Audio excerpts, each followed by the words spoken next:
यतिखेर हेर्दै हुनुहुन्छ त्रिशुली खबर टिभी। 24 घण्टा ताजा खबरको लागि हाम्रो च्यानललाई सब्स्क्राइब गर्नुहोला, नजिक रहेको बेल आइकन दबाई हामीसँग जोडिनुहोला। राष्ट्रिय सभा सदस्य निर्वाचन सम्पन्न 2700 मत खस्यो। अन्तत नेकपा एमालेलाई लाग्यो निकै ठुलो धक्का, गठबन्धनले बाजी मार्यो। लुम्बिनी प्रदेशमा नेकपा एमाले क्लिन स्वीप। राष्ट्रिय सभा निर्वाचन सुदूरपश्चिमबाट माओवादीका उम्मेद्वार पार्की विजयी। राष्ट्रिय सभा निर्वाचनमा 3वटा प्रदेशका 11 जनप्रतिनिधि अनुपस्थित। सबै सिटमा 5 दलीय गठबन्धन विजयी। माधव कुमार नेपाल भई निकै खुसी। नेकपा एमाले र केपी शर्मा ओलीको पत्ता साफ पार्ने माधव कुमार नेपालको दाबी।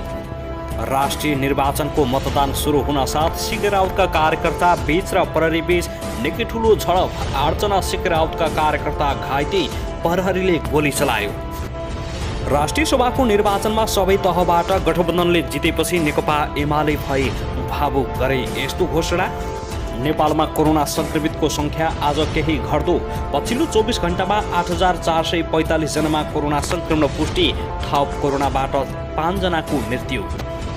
र सबै तहबाट गठबन्धनले जितेपछि कोरोनाले थला परेका एमाले अध्यक्ष केपी शर्मा ओली डिप्रेसनमा। राष्ट्रिय सभा निर्वाचन सुदूरपश्चिममा पनि गठबन्धनका पार्टी विजयी। प्रदेश 1 मा राष्ट्रिय सभा सदस्यमा जयन्ती राई विजयी। लुम्बिनीमा 3 राष्ट्रिय सभा सदस्य एमालेको पत्ता साफ। अब हेर्नुहोस् पुरा समाचार।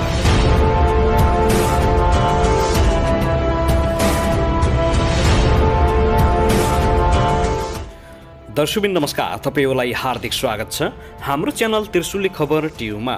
यदि हाम्रो च्यानललाई अहिलेसम्म सब्स्क्राइब गर्नुभएको छैन भने सब्स्क्राइब गरी नजिक रहेको बेल आइकन दबाई हामीसँग जोडिनुहोला। दर्शकबिन फेरि पनि हामी तपाईहरुमाझ अत्यन्तै महत्त्वपूर्ण खबरका साथ उपस्थित भइसकेका छौं। यो भिडियोलाई अन्तिमसम्म हेरी हामीले साथ दिनुहोला।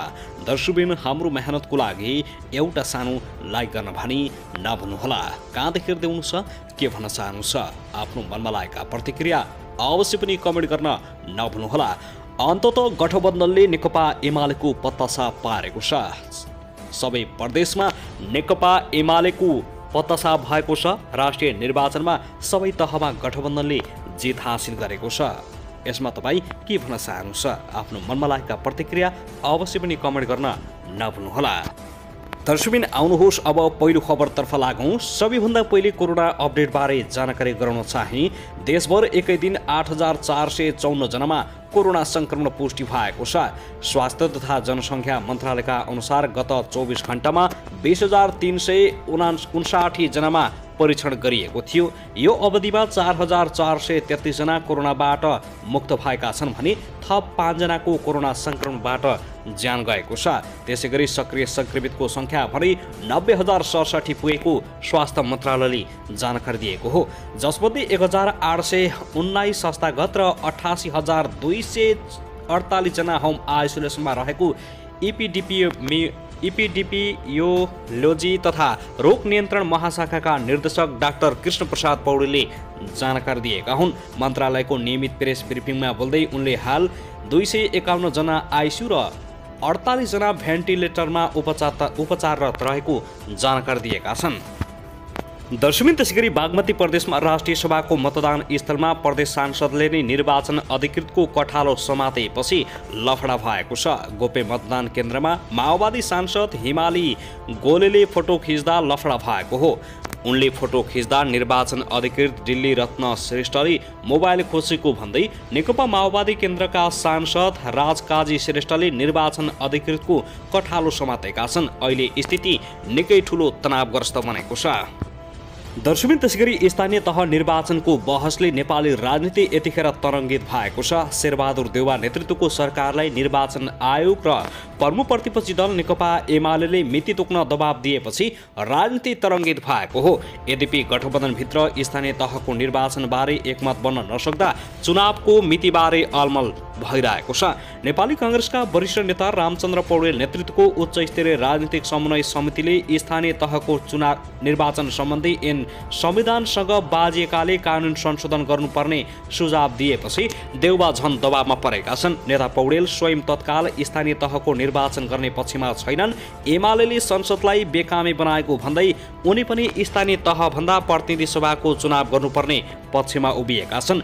गठबन्धन सरकार बनेपछि सरकारको सबैभन्दा बढी आलोचना गर्ने पौडेललाई प्रधानमन्त्री देउवाले समन्वय समितिको संयोजक बनाएपछि मौन बसेका छन्। एमाले अध्यक्ष केपी शर्मा ओलीले 2 पटक विघटन गरेको संसद पुनर्स्थापनामा महत्त्वपूर्ण भूमिका खेलेका नेकपा माओवादी केन्द्रका अध्यक्ष पुष्पकमल दाहाल प्रचण्ड र नेकपा एकीकृत समाजवादीका अध्यक्ष माधव कुमार नेपालले आफ्नो स्वार्थ केन्द्रित भएर गठबन्धन चलाइरहेका छन्।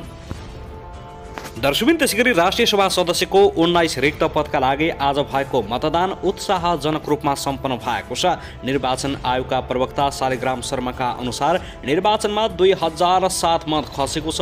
देशका विभिन्न प्रदेशमा कायम रहेका 8 मतदान स्थल र 14 केन्द्रमा बिहान 9 बजेदेखि दिउँसो 3 बजेसम्म मतदान भएको हो। निर्वाचन सके लगती कतिपय प्रदेशमा मतगणना समेत भइरहेको छ।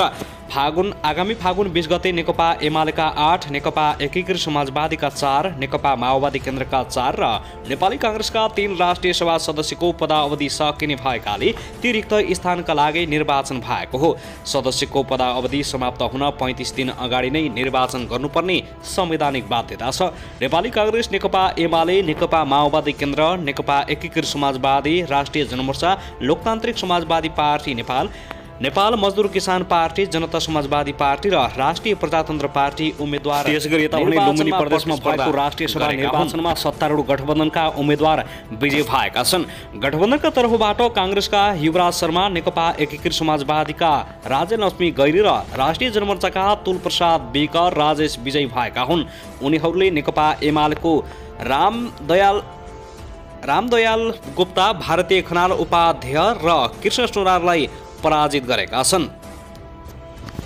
त्यस्तै उता भने राष्ट्रिय सभा सदस्य निर्वाचनमा सुदूरपश्चिमबाट महिलातर्फ नेकपा एकीकृत समाजवादीकी गरिमा शाह, मदन कुमारी शाह निर्वाचित भएका छिन्। बुधबार दिउँसो भएको मतगणना अनुसार उनले प्रदेशसभाको 39 र स्थानीय तहको 109 जनप्रतिनिधिको मत पाएकी हुन्।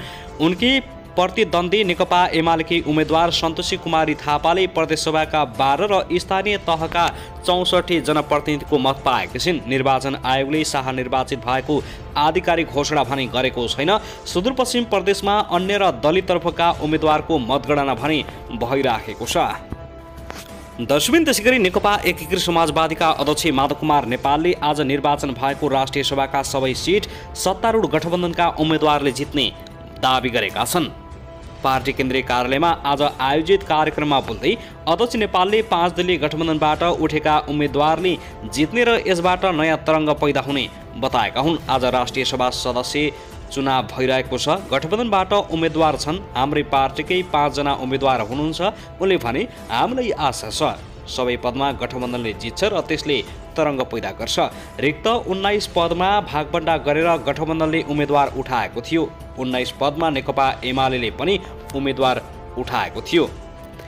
उनले स्थानीय तह लगायत चुनाव अब कहिले गर्ने भन्ने अहिले बहसको विषय भएको भन्दै संविधान अनुसार चुनाव हुनुपर्नेमा पार्टीको धारणा रहेको बताएका छन्। संविधानलाई सर्वोपरि राखेर कानुन अनुसार चुनाव सम्पन्न हुनुपर्छ।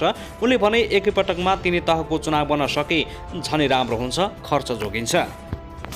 त्यसैगरी प्रधानमन्त्री शेरबहादुर देउवाले स्थानीय तहको निर्वाचनलाई लिएर निर्वाचन आयोगका पदाधिकारीसँग छलफल गर्ने भएका छन्। प्रधानमन्त्रीको सचिवालयले जनाए अनुसार यसको लागि प्रधानमन्त्री देउवाले आयोगका पदाधिकारीलाई भोलि अपराह्न 4 बजे बालुवाटार बोलाएका छन्। पछिल्लो समय स्थानीय तहको निर्वाचनको मिति घोषणा गर्न आयोगले मागिरहेको छ। तर प्रधानमन्त्री शेरबहादुर देउवा भने गठबन्धन दलहरूको दबावका कारण वैशाखमा स्थानीय तहको निर्वाचन नगर्ने मुडमा पुगेका छन्। उनले सुरुमा सङ्घीय संसदको निर्वाचन गराउन चाहेको कुरा बाहिर आएको छ। खास गरी गठबन्धनमा आबद्ध दल नेकपा माओवादी केन्द्र र नेकपा एकीकृत समाजवादीका अध्यक्षहरू पुष्पकमल दाहाल प्रचण्ड र माधव कुमार नेपालले तत्काल स्थानीय तहको निर्वाचन नगर्न प्रधानमन्त्री देउवालाई दबाब दिएका छन्। साथै स्थानीय तहको निर्वाचन लगायत समसामयिक मुद्दामा छलफल गर्ने गरी नेपाली काङ्ग्रेसको केन्द्रीय समिति बैठक बोलाउन महामन्त्री गगन थापा र विश्वप्रकाश शर्माले तयारी थालेका छन्। राष्ट्रिय सभाको जारी निर्वाचन लगतै काङ्ग्रेस केन्द्रीय समितिको भर्चुअल बैठकको तयारी रहेको बुझिएको छ। संविधान अनुसार 5 वर्षभित्र स्थानीय जनप्रतिनिधिको निर्वाचन हुनुपर्ने भए पनि अहिले सत्ता गठबन्धनमा निर्वाचन 6 महिना पछाडि सार्ने सहमति भएको छ। सत्ता गठबन्धनका प्रमुख घटक नेकपा माओवादी केन्द्रका अध्यक्ष पुष्पकमल दाहाल प्रचण्डले संघीय संसदको निर्वाचन पहिले गरेर स्थानीय तहको निर्वाचन 6 महिनापछि गर्ने प्रस्तावलाई सत्ता गठबन्धनले अनुमोदन गरेसँगै त्यसको चौतर्फी आलोचना भएको छ। निर्वाचन आयोगले बारम्बार 5 वर्षभित्र निर्वाचन गराउनुपर्ने भन्दै सरकारलाई ध्यान आकर्षण गराइरहेको भए पनि सरकारले निर्वाचन टार्ने पक्षमा देखिएको छ।